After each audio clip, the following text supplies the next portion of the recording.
Okay, Jenny, 2 minutes. Hi again. So this is our multi-deck product. It's a brand new innovation, again made all out of recycled rubber. And the premise of this is that it's designed to speed up decking installations, or you'd be able to use decking in a non-conventional decking manner. So, for instance, allotments, bin tidies, perhaps DIYers who weren't actually able to do a decked project themselves. So a little bit about the product. Here we can see it with the wood actually in the channels. I hope you've seen a deck plate over on the new product. So this is the reverse, and you can see that there's 3 channels where the decking boards actually get fitted into.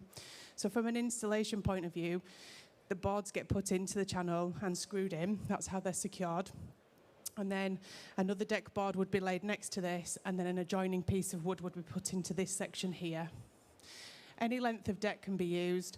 At the moment, the channels can accommodate up to 150mm deck board, but we're looking at having a second option to reduce that down. I think the better selling size in the UK is probably around 120mm deck board. We have a display option for these, so from a retail point of view, we have a display stand which has all of the POS and all the features and benefits and why people can use this. But I think from a speed point of view and ease of making a flooring decked area, it's very quick to do. We've actually got an area on our stand that's been done, and it looks really effective, very quick and easy to lay down that kind of flooring. There. Yeah, questions? I have a question, and I haven't been involved in the judging, so I haven't read all the... But how far apart do you have to have them? How many? So it's recommended that you have the decks no further than 50 centimetres apart. That's right. Roughly how far apart they should be. What you don't want to have is too much play in the board. Yes. If you've got them spaced too far apart. Right, okay. Andy, you look like you were poised to ask a question. Was it the same one as me? Not sure. I'm just trying to sort of get my head round. So what size decking boards you're saying, lengthwise? Lengthwise, it doesn't matter, so that's just whatever your project scale is, just to make sure that the deck boards are spaced at appropriate spaces so that there's not too big an expanse between a piece of decking wood. The actual width of the deck board, these ones are 150mm, right. But we're also, probably the better selling deck board, or the more commonly used deck board in the UK is a 125. So again, we're looking at a new mould plate that will accommodate that. What you don't want to do is put too small a deck board in here, and then have too big a gap that creates too big a visual space between. Okay. Can you say a little bit more about what the ground preparation is and what's needed to actually, so it sits comfortably and evenly on the ground? Because on rocky ground, it looked like it could be quite unstable. Yeah. So. I guess with any kind of flooring installation that you're doing, it needs to be fairly stable and fairly hardcore ground. So, putting this, it depends as well the usage. So if you're making a permanent patio, for instance, then the preparation for that is very different to if you were making a temporary bin tidy, or if you were using it as an area outside a caravan or on a balcony, for instance. So, in the current, this is a really good solution for somebody who can't drill into sort of balconies on rental properties or flats, etc., where they maybe don't want the concrete, but they don't want to damage the concrete. This is a really easy solution because you don't have to drill into the subfloor. So in answer to the question, there's so many different uses that it really does depend where it goes, but it's fundamental, it's a stable floor, yes. So you're seeing this as more of a kind of temporary installation, or somewhere where there's initial ground preparation, or it's been concreted over, not somebody actually putting in a kind of permanent patio?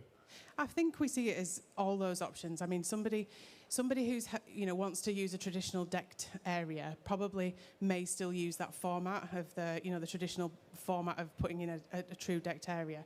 But this is a much faster, quicker, probably more cost-effective way of doing that.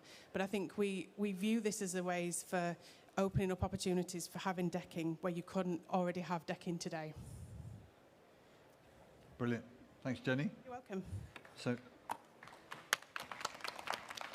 Craig, are you going to come and tell us about your planter? But you haven't moved it. You haven't brought it down here. So got a photo of our planter Cascade water feature. I think after numerous lockdowns we've all encountered, obviously there's been a big trend and push towards well-being, and also just, I guess, promoting physical and just general mental well-being. So we've combined two elements of nature that we think promote, I guess, the calming effect of water, and the numerous characteristics that plants have. So we've got a plug-and-play water feature that can instantly transform a garden scene, that can be tailored to your likes and dislikes by using different plants, and then just the calming effect of water trickling, cascading down, the noise effect that it makes generally promotes just general well-being within the garden. Any questions? Can I have a look at it?